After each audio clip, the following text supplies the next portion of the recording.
नमस्कार, आप देख रहे हैं जन एक्सप्रेस। मैं हूं आपके साथ अनुश्री तिवारी। परीक्षा में नकल रोकने के लिए अब सिर्फ छात्रों पर नहीं बल्कि पूरे इंटरनेट पर पहरा बैठा दिया गया है। जी हां, जिसे टेलीग्राम को जिसले लोग चैटिंग ऐप समझते थे, उसे सरकार ने इस बार परीक्षा केंद्र से बाहर खड़ा कर दिया है।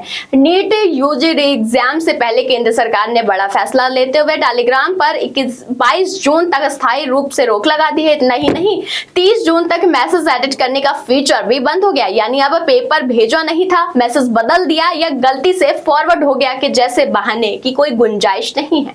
सरकार का कहना है कि ये कदम परीक्षा को सुरक्षित बनाने और नकल माफियाओं पर लगाम लगाने के लिए उठाया गया है। वहीं एनटीए ने भी इस फैसले का स्वागत किया है। आखिर 21 जून को होने वाली रे एग्जाम की परीक्षा पर देश भर के लाखों छात्राओं की नजर टिकी हुई है। देखा जाए तो लाखों छात्राओं भी नहीं बल्कि व्यक्तियों की भी नजर टिकी हुई है। तो चलिए जानते हैं नीट री एग्जाम को लेकर एनटीए ने क्या क्या नियम बनाए हैं।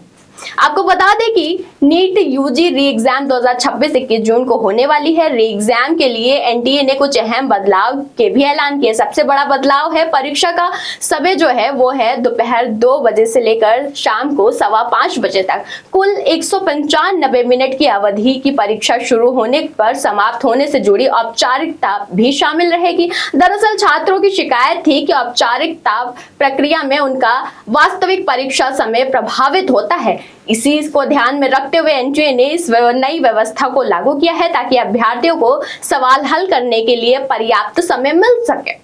इसके अलावा रफ वर्क को लेकर भी राहत दे दी गई है। पहले प्रश्न पुस्तिका में रफ वर्क के लिए 2 पेज होते थे, लेकिन अब इनकी संख्या बढ़ाकर 4 पेज कर दिए गए हैं। यानी गणना आधारित सवाल, डायग्राम और लॉजिक प्रश्न हल करने के लिए छात्रों को पहले से ज्यादा जगह की सुविधा मिलेगी। एक तरफ नकल रोकने के लिए टेलीग्राम पर सख्ती दिखाई जा रही है, तो दूसरी तरफ परीक्षा देने वालों छात्रों को बेहतर माहौल और अतिरिक्त सुविधाएं देने की कोशिश की जा रही है।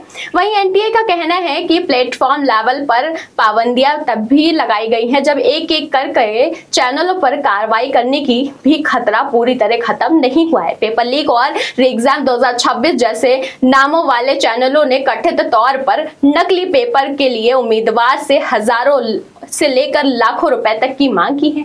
एनटीए का दावा है कि टेलीग्राम एडिटिंग फीचर की वजह से एडमिन पुरानी फाइलों को बदलकर उनकी जगह नई फाइलें डाल सकते थे, जबकि ओरिजिनल टाइम स्टैम्प वही रहता है, जिससे परीक्षा के बाद गुमराह करने वाले सबूत बन जाते हैं। इतना ही नहीं, एनटीए का कहना है कि इस पाबंदी से असली यूजर्स पर असर पड़ेगा, लेकिन ये सिर्फ परीक्षा की अवधि तक लागू नहीं रहेगा। इसका मकसद है परीक्षा की निष्पक्षता बनाए रखने के लिए एनटीए के उम्मीदवार को भरोसा दिलाने के लिए भी है कि 21 जून 2026 को होने वाली दोबारा परीक्षा तय कार्यक्रम के अनुसार ही होगी और छात्रों से अपील की गई है कि वे सिर्फ एनटीए की आधिकारिक जानकारी पर ही भरोसा करें।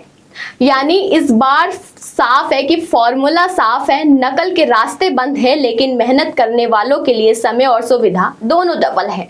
अब देखना यह होगा कि टेलीग्राम पर लगी ये डिजिटल पहरेदारी नकल के नेटवर्क को रोक पाती है या फिर जुगाड़ के बाजार में कोई नया ऐप जन्म ले लेता है।